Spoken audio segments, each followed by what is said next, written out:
On your wedding day, you believe you've touched heaven? She smiles radiantly, and you're so happy you think nothing could ever break it.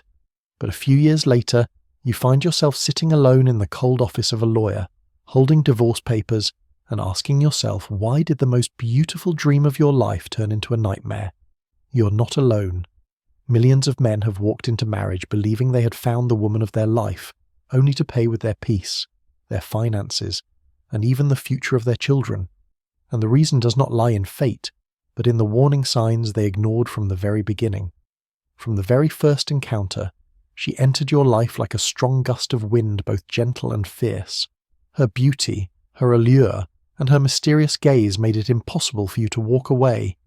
You were hypnotized by every word, every gesture, every smile. Each moment with her felt like you were discovering a treasure no one had ever touched before. Those emotions exploded so intensely that your brain was deceived. Dopamine, the chemical tied to excitement, flooded your system, leaving you intoxicated. You thought this was love, but in reality, you were just addicted to the sensation she gave you. Like an addict craving a stronger dose each time, you longed to see her more, to talk longer, to be closer. You told yourself this must be destiny. No one has ever made me feel this way. But stop for a moment and ask yourself, does real love make you feel so insecure, fearful, and dependent? Or is it just an illusion, disguised under the mask of romance? She appeared like a storm wrapped in silk. On the outside, enchanting sweetness. On the inside, a force that sweeps away reason. You felt like the luckiest man alive, yet at the same time terrified that one wrong move would make her leave you forever. This intensity convinced you that you had found true love. But does love really need to be this loud, overwhelming, and dramatic? This is the most dangerous illusion. You don't love who she truly is. You love the intoxicating rush your body creates when you're with her. You are bound not by peace, but by addiction. And this addiction is the very door that leads you into a spiral with no escape. Remember, this overwhelming attraction from the very beginning is not a promise of lasting love. On the contrary, it is often a warning sign. What you think is heaven may simply be the hallucination before your free fall into the abyss. Behind the beauty that captivates you, behind the allure that convinces you this must be true love, lies a truth men often overlook: her childhood. You may think the past is just the past, but in reality, childhood is like a hidden operating system. It silently dictates how she loves, how she attaches, and even how she hurts. If she grew up in a chaotic home, where arguments never ended, where the father was absent or the mother deeply wounded, she would have learned a dangerous belief: love equals pain, attachment equals conflict. For her, peace is not safety, it is a signal that abandonment is just around the corner. That is why, when she enters marriage, she does not seek stability. On the contrary, her subconscious treats chaos as normal. When things are too calm, too peaceful, anxiety rises within her. Something bad must be about to happen. And so, she creates drama not because she wants to hurt you, but because her nervous system only knows how to function in chaos. What is the result? You think you are building a future with a mature woman, but in reality, you're simply acting in an old play she wrote in childhood. If her father once abandoned the family, she will constantly test your loyalty, creating crises to see if you will leave just like he did. If her mother was consumed by addiction and drama, she will unconsciously recreate that tense atmosphere, simply because it feels familiar. And this is exactly where the trauma bond, the chain forged by past wounds, emerges. After a blazing argument, the two of you share moments of passionate reconciliation. It is this extreme highs and lows pattern that makes your brain release dopamine and oxytocin, tricking you into believing it is deep love. In truth, it is nothing more than addiction to drama. You begin to believe no one understands her like I do. No one else could endure this. This must be a special kind of love. But the harsh truth is you are not a hero. You are a lab rat in her emotional experiment. Every crisis, every reconciliation drags you deeper into the spiral. The danger is that the longer you stay, the more you become programmed to see chaos as normal. At first, one argument leaves you exhausted. After a year, you dismiss it as no big deal. After 3 years, You may even forget what a peaceful relationship feels like. By then, you've lost the ability to distinguish between healthy love and emotional addiction. The tragedy is this: the wounded child inside her is the one driving the vehicle called marriage. You're not living with a mature woman, but with a soul forever stuck at age 7. And in that relationship, you're no longer the husband. You become the therapist, the emotional caretaker, and at times just a punching bag for her irrational outbursts. A healthy relationship is always built on clear boundaries. Boundaries are not walls of separation, but maps of guidance. Here is what I need. Here is what I cannot accept, and here is how we can respect each other. For example, a woman who knows how to love will say, "I need a little time to think before continuing this conversation." Or can we talk about finances on Sunday evening when we're both relaxed? Those are boundaries, gentle but clear, creating safety while nurturing mutual understanding. But for a woman carrying deep wounds, boundaries are not maps. They become weapons. Instead of building, she uses them to control. Phrases that sound strong are in reality tools of coercion. "I won't tolerate disrespect, so I'll stay silent for a week." Or, "If you can't handle my energy, maybe you're not man enough." These may sound like she's protecting herself, but in truth, they are psychological warfare ways to make you feel that you are always wrong. Even more dangerously, she doesn't just use false boundaries to control. You find that she has no respect for your boundaries at all. You need to sleep early. She treats it as proof you don't care. You want personal space. She interprets it as rejection of love. You ask to have a respectful conversation without yelling instantly. You're accused of being an oppressor, someone who won't let her express her true self. And then, little by little, your boundaries are broken. At first, you try to stand firm, but after being attacked repeatedly, you gradually give up. You realize that protecting your limits feels more exhausting and painful than silently accepting. So you start to concede. You allow her to cross your lines, just to avoid conflict. But once you do, you have unintentionally opened the door to endless invasion. When marriage reaches this state, it is no longer a partnership between two adults. It becomes a psychological prison where the emotions of one woman dictate all the rules. She uses anger, emotional withdrawal, and silence as weapons to punish you. Every time you set a limit, it is immediately twisted into evidence that you don't love enough, don't have enough patience, or aren't man enough. You become a prisoner in your own home. You walk on eggshells, terrified that any word or action might ignite a new war. You no longer have the freedom to live the way you want, because every boundary you try to set is branded as betrayal. And so, instead of a home, you live in a battlefield where the controller always has the upper hand, and you are reduced to someone who must yield just to keep life temporarily calm. Marriage, by nature, is supposed to be a shared team effort.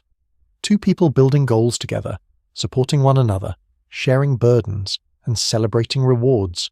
In a healthy relationship, when one succeeds, both rejoice. When one struggles, both shoulder the weight. That is the true spirit of teamwork in love. But with a wounded woman driven by the hunger to control, marriage is not cooperation. It turns into a battleground. There, everything is viewed through the lens of competition. Your success is not seen as a shared victory, but as a reminder that she is being left behind. When you achieve something, she does not feel pride, she feels insecurity. Instead of encouraging you, she finds ways to diminish your success by bringing up past failures, sparking a new argument, or simply derailing you with another crisis. Even the smallest aspects of daily life become weapons. You spend time with friends, she calls it betrayal. You have a personal hobby. She interprets it as you withdrawing your attention from her. You try to care for your health, exercise, or train. She assigns it a sinister motive, claiming you're doing it to attract another woman. In this marriage battleground, anything can become the excuse for an explosion work. Money, even the smallest details like a meal, a text message, or a passing glance. And the most painful part is you never truly win, because her goal is not to solve the problem, but to dominate. Every argument does not end with reconciliation, but only when you collapse, when you take the blame, or when you surrender just to buy a little temporary peace. Over time, you learn that expressing emotions or sharing your thoughts is a huge risk, because anything you say can be twisted and later used against you. This fear drives you to choose silence, endurance, and the loss of your true self. You no longer dare to dream of a life partner, because marriage has turned into a power battlefield where love is replaced with competition, and cooperation is distorted into a game of who wins, who loses. In such a toxic environment, affection is gradually eroded. You no longer feel safe to share, nor encouraged to grow. Instead, you live under constant surveillance, constant testing, and constant pressure to prove yourself. And the price you pay is not only your happiness, but also the stability of the entire family. There is a harsh truth in a relationship with a toxic woman. You do not only face endless battles, you also face a cycle of self-destruction and blame that she has unconsciously mastered long ago. She can create a problem out of nothing. Just when your life begins to feel stable, when you think everything is finally on track, she unconsciously triggers a new chaotic script, a ridiculous fight right before your important interview, an outburst of rage just as your family is celebrating a birthday, a financial crisis born from her own impulsive decisions, and then, when everything collapses, when you're exhausted and confused, she shifts into the role of victim. From being the cause, she transforms into the sufferer. With a wounded voice, she says, "If you really loved me, you wouldn't let this happen. Or I just want to be happy. Why is it always my fault in this way?" Responsibility slips from her shoulders and lands entirely on yours. The frightening part is that this cycle repeats so often that you gradually start believing the fault really is yours. You begin to question yourself. Am I not good enough? Did I really hurt her? This self-doubt makes you even easier to control. This is the unconscious strategy of self-destruction. She breaks peace, then blames you, then plays the pitiful victim to force you into comforting her and carrying the responsibility. Each repetition of this loop not only erodes your self-respect, but also strengthens the false belief that you are the cause of all the misery in the marriage. You find yourself constantly giving up opportunities just to avoid conflict. An important business trip, you consider cancelling it, afraid she will explode. An invitation to meet friends, you decline, worried she will feel abandoned. Gradually, you shrink your life, living only to keep her calm, while your dreams, goals, and personal joys are all pushed aside. But the cruel irony is those sacrifices are never enough. Because when her mind is accustomed to chaos, anything stable becomes a threat. The more you try to please her, the more you trigger her deepest fears, and like a machine pre-programmed, she will once again destroy the peace, just to feel safe in the chaos she knows so well. This cycle is like a never-ending game. The more you play, the more you lose, and with every loss, you don't just forfeit a little bit of peace, you lose another part of yourself. In a toxic relationship, the most dangerous thing is not only the arguments, not only the cycles of blame, but the illusion of intimacy. What binds you is not true love, but the destructive confusion between intensity and connection. Every blazing fight ends with a tearful embrace, with a flood of promises, or with a passionate night that makes both of you believe you found each other again. In that moment, you feel the relationship is deeper than ever. You believe you have experienced something few others can understand, a connection that is painful, sweet, and fierce all at once. But the truth is, this is not love. It is an addiction to drama, reinforced in your brain by chemicals. When two people go through extreme tension and then immediately reconcile with intensity, your brain releases dopamine and oxytocin, two chemicals that make you feel bonded, in love, unable to let go. You're not attached to her because of peace, but because of instability itself.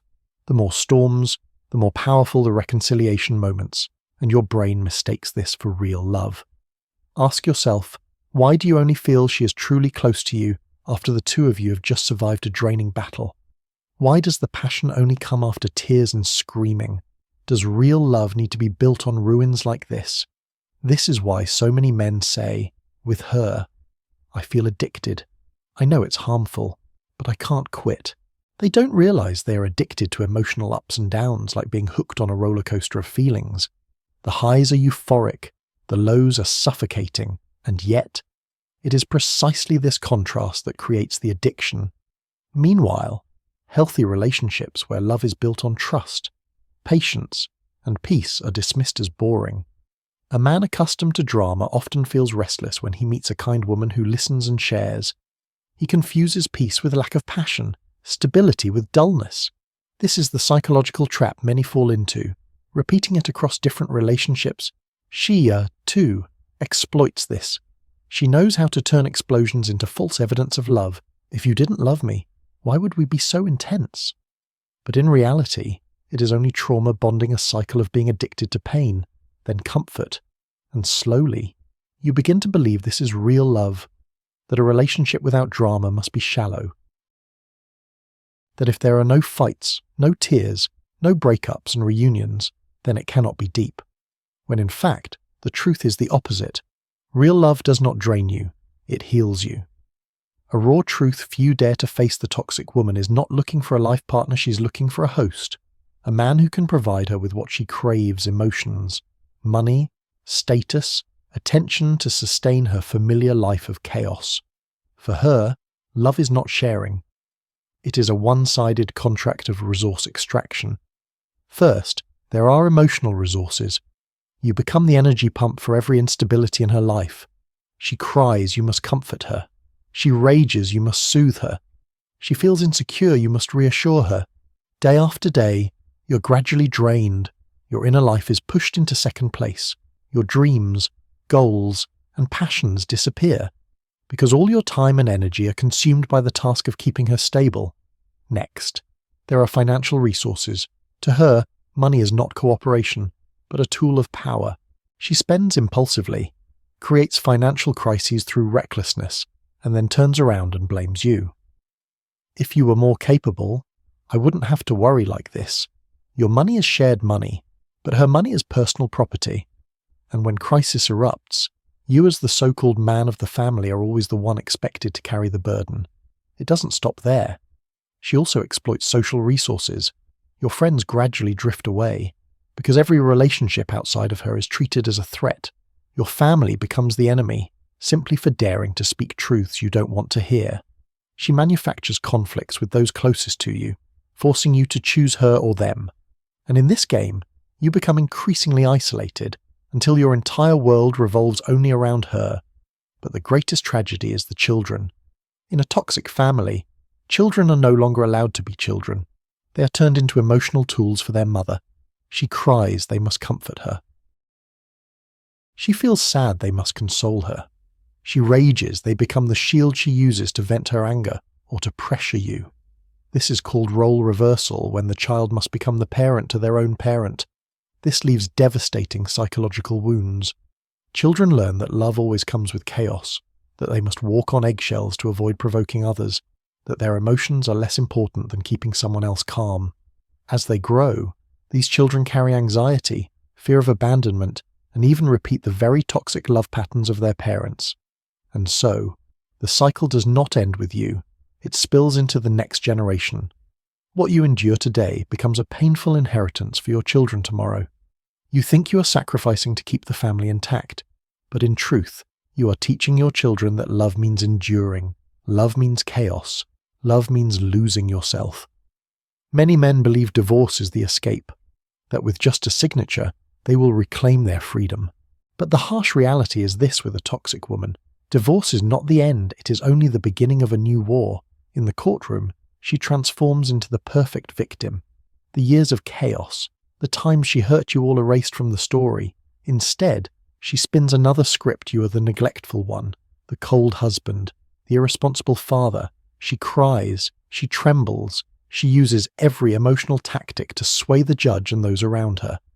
And tragically, the legal system often becomes a weapon in her hands. Money becomes the first weapon. She may drag out the lawsuit for years, consuming hundreds of millions or even billions, not because she needs the money, but because she wants to see you drained. Alimony, division of assets, child custody, all are turned into spoils of war, not taken to use, but to punish you. But the battle doesn't only take place in the courtroom. In the digital age, phones and social media become powerful weapons. She may screenshot every message, record every argument, splice every conversation to paint you as the villain in the eyes of the world. What you thought was private now becomes evidence against you.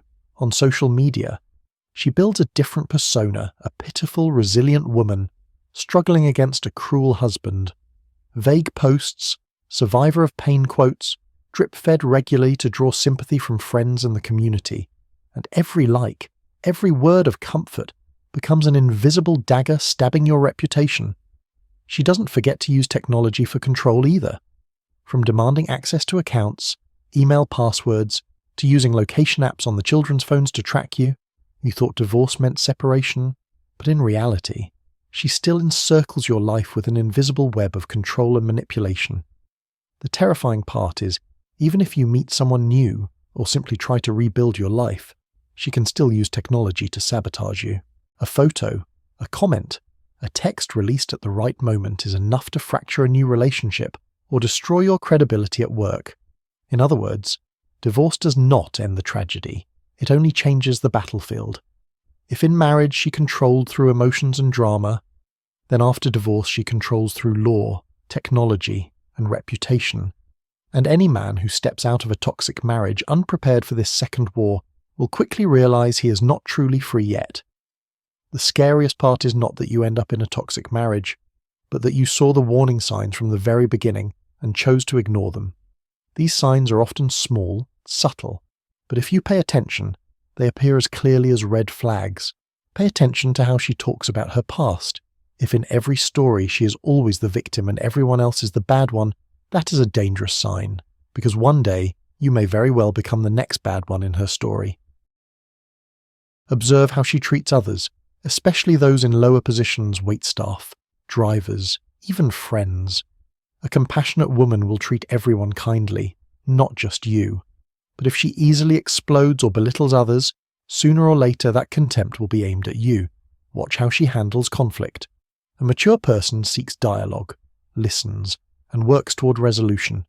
A toxic woman turns conflict into a battlefield where she must win at all costs, and in that game, you will always be the loser. Notice how she reacts when you set boundaries. If she respects them, you are in a relationship with the potential to be healthy. But if every boundary you set is treated as betrayal, as lack of love, then beware you are stepping into a prison where you yourself will be the inmate. And finally, listen to your own feelings. Real love does not drain you. It doesn't force you to lose yourself, nor turn you into someone who is always anxious and fearful. If being with someone makes you feel more unsafe than at peace, that is not love. It is a sign you're in the wrong place. The advice for you is very clear. Do not marry a toxic woman. Do not turn your life into a replica of the tragedies that millions of men have already endured. Marriage should be a place where you are nourished, not drained. It should be a home, not a battlefield. Choose peace, not chaos. Choose the woman who makes you feel safe, not the one who makes you live in fear. Choose a partner, not a controller, because if you choose wrong, the price will not only be your happiness, but also your future, your children, and even your soul. And remember, true love is not a storm of emotions, but the warmth you feel when you can finally breathe and say, I'm in the right place, with the right person. If you found this video helpful, don't forget to hit subscribe so you won't miss the latest insights on psychology, relationships, and dating. Every week, I'll bring you honest, practical, and profound perspectives to help you better understand women, love, and most importantly yourself. Let's build a community of men who are stronger, wiser, and happier. Click subscribe now and begin the journey of transforming your life.